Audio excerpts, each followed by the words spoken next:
Salut, c'est Christine de la chaîne Fil de Cristal et aujourd'hui, on répond à une question de JDR des 30. En fait, c'est pas tant une question, je pense qu'il avait apporté le sujet dans une de ses vidéos. Il y a déjà d'autres personnes qui ont fait des vidéos réponses, mais je trouvais le sujet très très intéressant. Puis, c'est pas quelque chose nécessairement essentiel dans le jeu de rôle, parce que c'est souvent un aspect qui est mis de côté, mais c'est de... Il dit de mécaniser la prière, ou dans le fond, dans les différentes classes de jeux de rôle, il va y avoir par exemple le prêtre ou le paladin qui vont être dédiés à une divinité de l'univers dans lequel le jeu se déroule. Et c'est comme ça qu'ils vont avoir des sorts. C'est comme ça dans beaucoup de jeux de rôle, le principe où est-ce que t'es un prieur de telle divinité ou de vouer une partie de ta vie à cette divinité-là. Donc, en contrepartie, tu reçois une liste de sorts. Ça, c'est très mécanisé, tout ça. Mais le cas où est-ce que JDR d'étrange parle, c'est dans ses parties à la jeunesse. D'ailleurs, si vous écoutez pas, les bilans jeunesse sont vraiment super le fun. J'ai commencé à les écouter, je pense, à partir de la 100e. Il est rendu déjà à la 200e. C'est vraiment cool. Je trouve ça super intéressant. Autant que écouter des parties en direct, en direct, ça me dérange moins, mais comme réécouter des suites de parties, c'est moins ce que j'aime. Autant des résumés de parties, ça, je trouve ça super intéressant. Puis, surtout avec des gens, vu que c'est quelque chose, j'aimerais ça initier ma fille. Elle est juste à 3 ans. Elle va avoir, d'ailleurs, au moment où je tourne cette vidéo, sa fête est demain. Donc, probablement au moment où vous allez écouter cette vidéo, peut-être sa fête sera déjà passée. Donc, Mini Peluche est arrivée à 3 ans, donc c'est sûr qu'elle est encore trop petite pour le jeu de rôle. Mais c'est quelque chose que j'aimerais ça l'initier. C'est sûr que si elle aime pas ça, je vais pas non plus les forcer. Mais comme c'est quelque chose que moi j'aime bien, essayer de se faire découvrir. Et donc c'est ça. Fait que j'écoute beaucoup ça. Je trouve ça très intéressant d'avoir des idées comment ça fonctionne avec des jeunes, des choses comme ça. Puis il y a une histoire où est-ce que il y a une de ces joueuses que je pense que c'est sa dernière année de ce que j'ai compris, vu qu'elle termine l'école cette année, où elle change d'école, qui est en train de devenir comme la nouvelle divinité. Puis il se passe de quoi avec les prêtres de cette religion-là ou de cette divinité-là? Et comme genre l'avatar, finalement, elle va comme devenir la nouvelle. Fait que, bref, il y a de quoi qui se passe dans toutes ces parties-là. Mais il s'est rendu compte que des fois, il y a d'autres joueurs qui sont pas nécessairement des prêtres ou des prieurs, quoi que ce soit. On dirait qu'ils veulent peut-être essayer de demander des faveurs. Puis, c'est rare, j'ai pas souvenir d'avoir vu ça dans Donjons et Dragons ou dans Pathfinder. Je l'ai vu, je sais que dans Praetoria, pour moi, c'est quelque chose qui existe parce que tous les personnages ont une divinité, ils peuvent faire des prières pour cette divinité-là, ce qui peut leur donner des bonus ou malus. Mais c'est rare de voir ça. Puis c'est un peu absurde parce que si on prend... Ça serait comme si on fait une comparaison avec notre société actuelle. Ça serait comme de dire que les seules personnes qui vont, mettons, aux messes, aux offices religieux, c'est les prêtres, les moines puis les sœurs. Alors que, non, c'est pas ça. C'est-à-dire, si tu vas à un mariage, il y a beaucoup de monde au mariage. Là, je parle de mariage religieux, je parle pas à l'hôtel de ville. Au baptême, il va pas juste avoir le bébé qui est là, il y a les parents, parrain Morel, mais il va y avoir aussi les familles aimées qui sont là. Le dimanche, il y a encore beaucoup de gens qui vont aller à la messe. Là, je parle pour la région chrétienne, qui ont les messes le dimanche, mais si on prend, mettons, l'islam, si on prend le musulman, eux autres aussi, ils ont des rituels. C'est pas juste les officiants religieux qui vont faire des prières. Les gens qui font partie du culte vont aussi faire des prières. Là, c'est sûr, je parle pas des athées. Là. On parle des gens qui sont croyants au minimum. Mais même en tant qu'athée, ça va déjà arriver des fois de faire des prières. Pas nécessairement à un dieu, mais genre juste at large. Et quand on dit « je souhaite quelque chose », c'est une prière, même si c'est pas dirigé vers un dieu quelconque. Fait il y a beaucoup comme ça. Tous les gens vont être confrontés. Puis c'est pas un phénomène récent, là. Surtout si on recule mettons, dans du médiéval fantastique, qui est très copié sur du médiéval historique, le culte religieux était extrêmement présent dans la vie de tous les jours. Dans l'Antiquité, les cultes religieux étaient extrêmement présents dans la vie de tous les jours. Puis, pas juste en Occident. C'est sûr que je suis pas une spécialiste au niveau de l'histoire orientale ou africaine ou américaine précolombienne.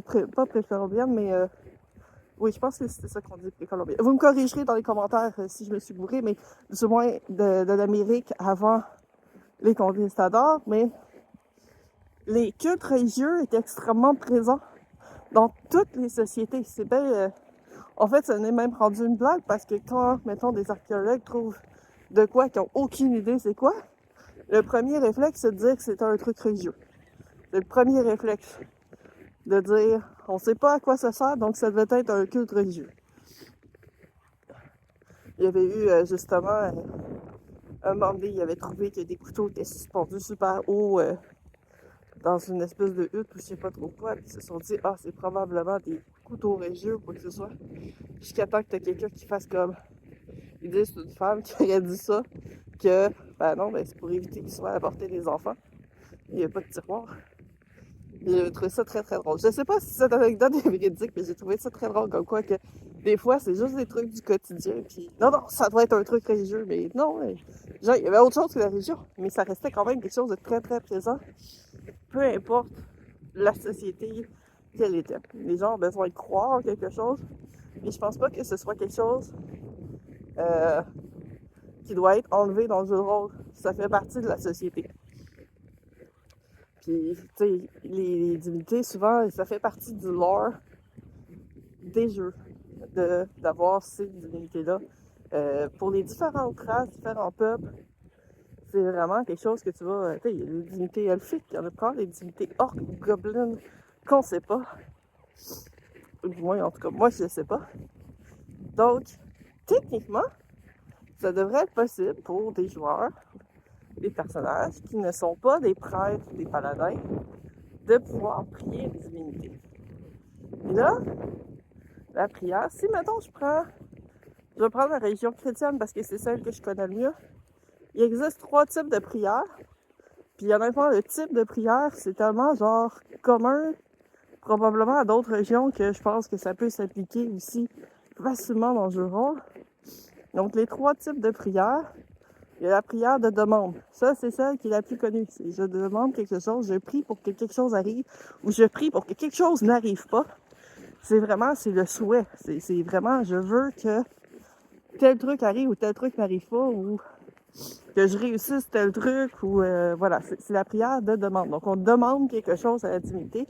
C'est probablement 99% du temps le genre de prière que les joueurs vont faire. Là, c'est sûr que c'est un ajout de mécanique. C'est pas obligatoire. Il y en a beaucoup que même les prêtres ou les paladins dans leur partie, genre, ils ont le nom de la divinité sur leur feuille, mais il y a strictement rien qui se fait en lien. Il y en a d'autres que, ben, il faut qu'ils remettent une partie des trésors qu'ils trouvent. Ou, tu sais, là, c'est au maître de jeu de voir à quel point il veut rajouter. Fait que là, moi, je donne des suggestions aux choses. Donc, la prière de demande, demander quelque chose à une divinité.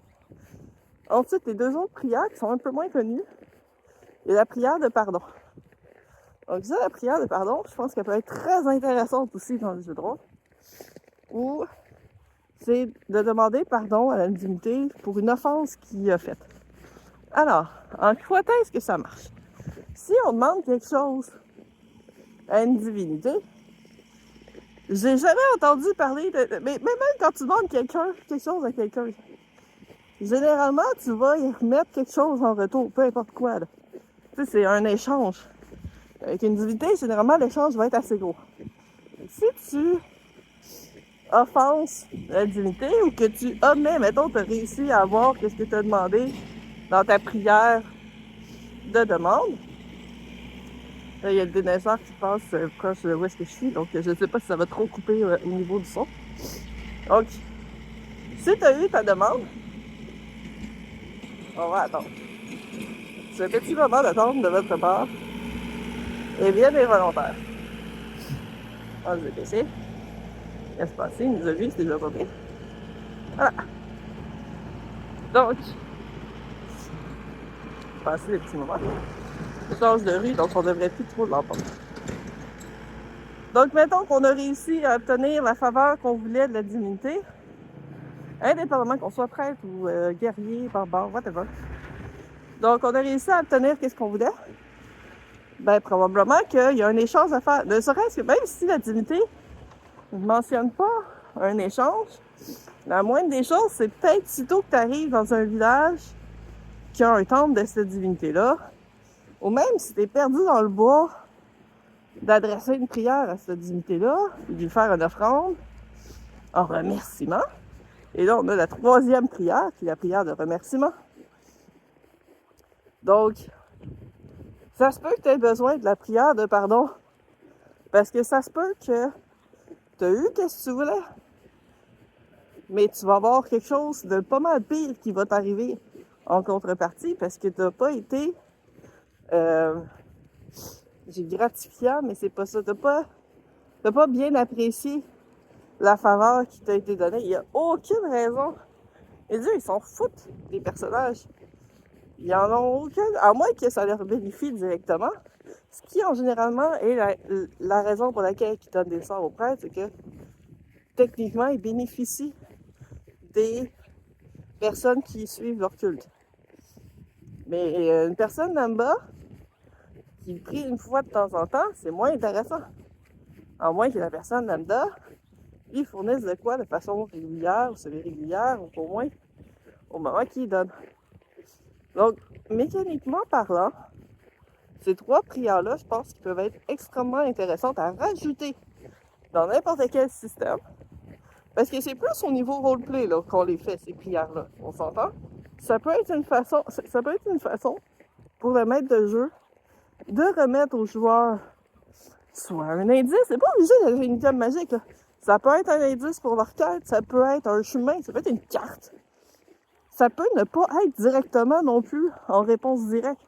Ça se peut que, au lieu de devoir faire un jet pour trouver un item, l'item a été malencontreusement déplacé et est facilement visible lorsque les joueurs arrivent dans la pièce. Voilà. C'est ce qui peut être super intéressant. C'est encore plus intéressant si les joueurs n'ont pas d'idée que c'est grâce à la prière qu'ils ont faite. Ce qui là peut être encore plus intéressant, c'est que s'ils remercient quand même pas la divinité parce qu'ils n'ont aucune idée que ça vient de là, la divinité peut être frustrée de « Ah ouais, t'as voulu... t'as pas apprécié que je facilite ta vie. » Ça se peut qu'il y ait de quoi de bad qui arrive. Ça se peut que la prochaine fois qu'ils font une prière, que ça se ramasse avec un message du genre « Votre appel est important pour nous. » Puis qu'il n'y ait pas de suite, puis qu'il n'y ait pas d'aide, puis que ce soit plus difficile de trouver des choses. Il y a vraiment plusieurs façons d'ajouter ça de façon mécanique. Ça peut être aussi simple que, il a fait une super belle prière. Mettons, l'équipe au complet, mettons, ils se sont tous réunis ensemble pour décider de prier la divinité, pour les aider parce qu'ils savent qu'il y a un gros combat qui s'en vient. Ça se peut qu'il y ait un +1 sur un des jets de leur choix.